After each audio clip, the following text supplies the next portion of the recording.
Good morning class. We are doing chapter number 13 the nationalist movement. और पिछली video में हमने देखा था कि कैसे गांधी जी के आने से लोग उन पर काफ़ी ज़्यादा ट्रस्ट करने लगे और उनके जो मेथड्स थे उनको फॉलो करते हुए उन्होंने काफ़ी सारे आंदोलन जो है वो किए।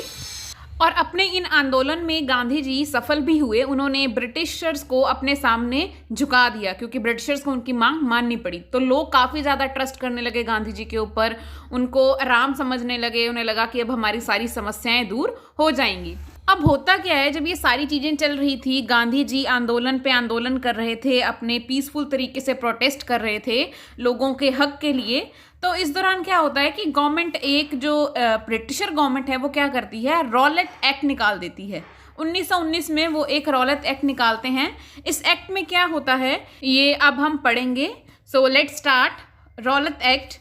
The government passed the Rowlatt Act in 1919. The act empowered the provincial government to search any play and arrest any person without a warrant whom it suspected. The act thus curbed the freedom of expression. The act was opposed by all sections of the society. Gandhiji launched the Rowlatt Satyagraha to oppose the Rowlatt Act. The act was criticized by Mahatma Gandhi and Muhammad Ali Jinnah as devilish. Satyagraha Sabhas were established with Gandhiji as the president, a nationwide observed as the day of humiliation and prayer. The Rowlatt Satyagraha was the first of all Indian struggle against the British government, although it was restricted mainly to the cities. The Hindus and the Muslims put up an united front against the government. So what was रौलत act? रौलत act क्या था? इसमें क्या था कि जो britisher government है उन्होंने ये जो एक्ट पास किया था, इसके अकॉर्डिंग लोगों को फ्रीडम ऑफ एक्सप्रेशन की बिल्कुल भी इजाज़त नहीं थी। यानी कि वो बिल्कुल गुलामों की तरह रहना था और ब्रिटिशर गवर्नमेंट किसी भी टाइम किसी के भी घर में छानबीन कर सकती थी बिना वारंट के, और किसी को भी, किसी भी इंसान को, लेडी को, बच्चे को अरेस्ट कर सकती थी, वो भी बिना वारंट के, सिर्फ सस्पेक्शन के बेस पे। सस्पेक्शन यानी कि सिर्फ शक के बेस पे किसी को भी अरेस्ट किया जा सकता था। ये एक्ट जो है वो ब्रिटिश गवर्नमेंट के द्वारा पास किया गया था 1919 में। और इसमें जैसे था कि उनको वो 2 साल तक बिना किसी ट्रायल के जेल में रख सकते थे। जिस पर्सन को अरेस्ट किया है उसको 2 साल तक बिना किसी ट्रायल के जेल में रख सकते थे। यानी कि ट्रायल होता है कि अभी जो फ्यूचर में चल रहा है उसका मतलब ये है कि अगर आप किसी को अरेस्ट करते हो तो 24 घंटे के अंदर अंदर आपको उसे मजिस्ट्रेट यानी कि जज के पास प्रेजेंट करना होता है। लेकिन इस एक्ट में ऐसा कोई रूल नहीं था। इस एक्ट में था कि आप 2 साल तक उसे जेल में रख सकते हो, उसके बाद आप उसे जज के सामने प्रेजेंट करो। तो ये जो है ये लोगों को बिल्कुल भी ठीक नहीं लगा। ये उनके जो हक हैं उनको छीन रहा था। काफ़ी सारे जो सेक्शन थे सोसाइटी के, उन्होंने इस एक्ट को अपोज किया। तो जो गांधी जी थे उन्होंने क्या किया, एक अपोजिट एक्ट निकाला इसको अपोज करने के लिए। वो क्या था? रौलत सत्याग्रह। सत्याग्रह क्या होता है? ट्रुथ के बेस पर। उन्होंने इसको अपोज करते हुए क्रिटिसाइज करा और उनके साथ मोहम्मद अली जिन्ना जी थे जिन्होंने इस एक्ट को डेविलिश बोला। डेविलिश यानी कि जो दानव बिहेव करते हैं, जैसे डेविलिश एक्ट था ये एक तरह का।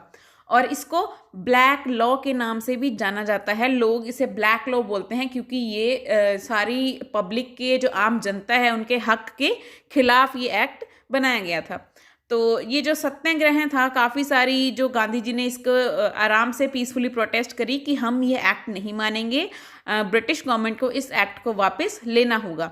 तो जो रौलत सत्याग्रह था उसमें इंडिया के सारी जगह से लोग इकट्ठे हुए, चाहे वो हिंदूज़ हैं चाहे वो मुस्लिम्स हैं, सारे यूनाइटेड हो गए। उन्होंने इस एक्ट को अपोज किया और पूरे देश में हड़ताल करनी शुरू कर दी और धरने लगा लिए। तो जब ब्रिटिश ने ये सब कुछ देखा, उन्होंने देखा कि लोग बहुत इकट्ठे हो रहे हैं, इतनी भीड़ इकट्ठी हो रही है, तो इसका चार्ज किसे बनाया गया? सिचुएशन कंट्रोलेबल होती जा रही थी क्योंकि लोगों का गुस्सा जो है वो बहुत भड़क रहा था। लोग भड़क रहे थे इस एक्ट के आने के बाद। तो जो जनरल डायर था उसको इस सिचुएशन को संभालने को बोला गया। तो जो जनरल डायर थे उन्होंने क्या किया? मार्शल लॉ लगा दिया। मार्शल लॉ आप बोल सकते हैं कर्फ्यू, जैसे कि यहाँ पर कि बहुत सारे लोग इकट्ठे खड़े नहीं हो सकते, गैदरिंग नहीं कर सकते। तो जनरल डायर ने मार्शल लॉ लगा दिया और वायलेंस यूज़ होने लग गई। पुलिस डंडे मारने लग गई, जो ब्रिटिश आर्मी थे वो लोगों को मारने लग गए। जो लोग हड़ताल कर रहे थे या फिर मूवमेंट चला रहे थे, तो वॉयलेंस तो जो लोग हैं आगे से वो भी मारने लग गए। पहले तो प्रोटेस्ट जो है ये पीसफुली चल रहा था, लेकिन अब जब ब्रिटिशर्स ने शुरुआत करी तो जो लोग थे, मासूम लोग जिनको डंडे पड़ रहे थे, वो भी आगे से हाथ उठाने लगे और उन्होंने वॉयलेंस स्टार्ट कर दिया। यहाँ पर बात ख़त्म नहीं होती, आगे की जो स्टोरी है वो आपको नेक्स्ट पार्ट में पता चलेगी। वो है Jallianwala Bagh massacre 13 April 1919। In Amritsar, the arrest of two prominent leaders, Dr. Saifuddin Kichleau and Dr. Satyapal, led to strong protest.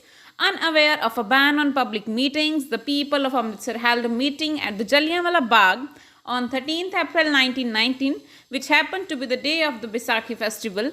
General Dyer, the military commander of Amritsar, blocked the park's narrow exit and ordered indiscriminate shooting. Hundreds of people were killed. They stunned the nation. Rabindranath Tagore renounced his knighthood in protest. The British declared martial law in Punjab.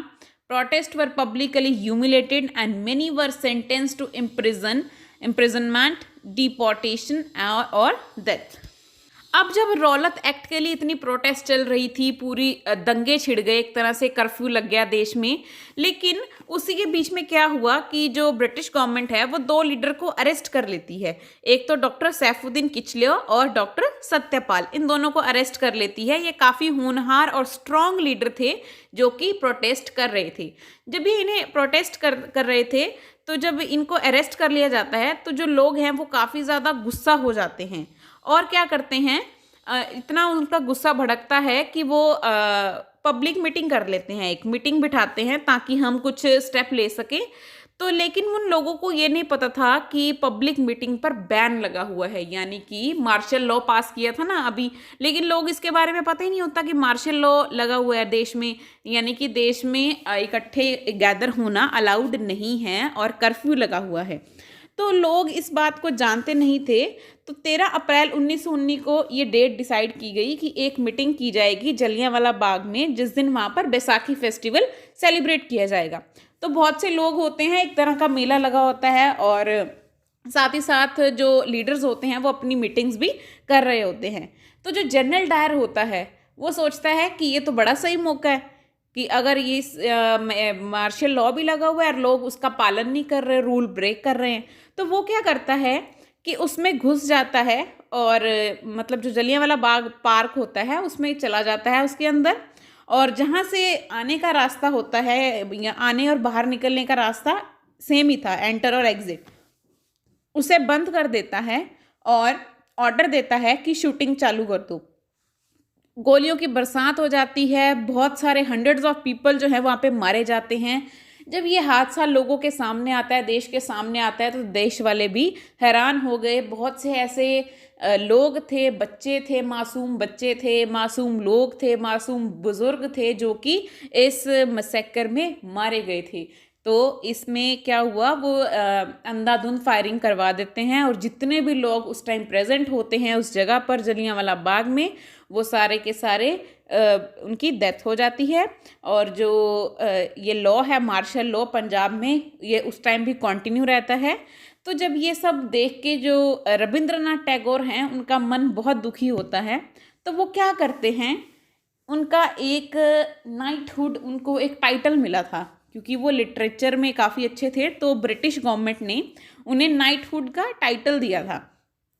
तो वो क्या करते हैं, अपना गुस्सा जाहिर करने के लिए, अपना दर्द जाहिर करने के लिए जो नाइटहुड का जो टाइटल होता है उसे रिनाउंस कर देते हैं। रिनाउंस यानी कि उसे वापस कर देते हैं और बोलते हैं कि मैं ये टाइटल स्वीकार नहीं करता क्योंकि मेरे देश के लोग, मेरे देश के साथ आपने ठीक नहीं किया है।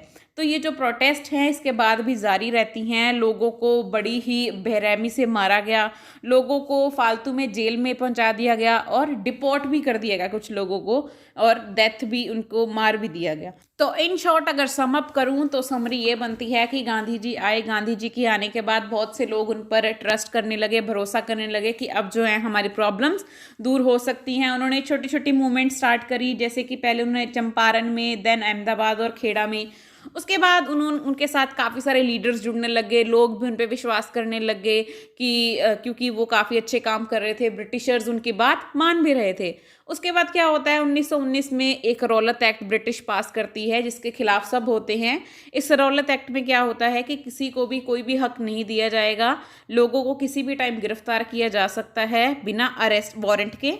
तो लोग इस एक्ट के बिल्कुल खिलाफ थे, उन्होंने इस एक्ट को अपोज करने के लिए बहुत सी हड़ताल करी, धरने दिए, जिसके कारण इतनी भीड़ इकट्ठी हो गई कि जो जनरल डायर थे उन्होंने इंडिया में मार्शल लॉ लगा दिया, यानी कि कोई भी लोग कहीं भी इकट्ठे पाए जाएंगे तो उन्हें मार दिया जाएगा या फिर उन्हें अरेस्ट कर लिया जाएगा। तो लोगों को इस चीज़ के बारे में पता नहीं था, वो अनजाने में एक पब्लिक मीटिंग रख लेते हैं। जलियांवाला बाग एक पार्क था उसमें, और बैसाखी वाले फेस्टिवल के दिन ये मीटिंग रखी जाती है, यानी कि 13 अप्रैल 1919 को ये मीटिंग रखी जाती है और वहाँ पर एक मेला भी होता है। तो जनरल डायर इस बात का फ़ायदा उठा के काफ़ी सारे जो बेकसूर लोग, बेकसूर बच्चे होते हैं, बूढ़े होते हैं, जितने भी लोग वहाँ प्रेजेंट होते हैं उन सब पर अंधाधुंध फायरिंग करवा देता है, शूटिंग करवा देता है, जिसके कारण बहुत से लोग मारे जाते हैं और इसीलिए इसे ब्लैक डे भी बोला जाता है।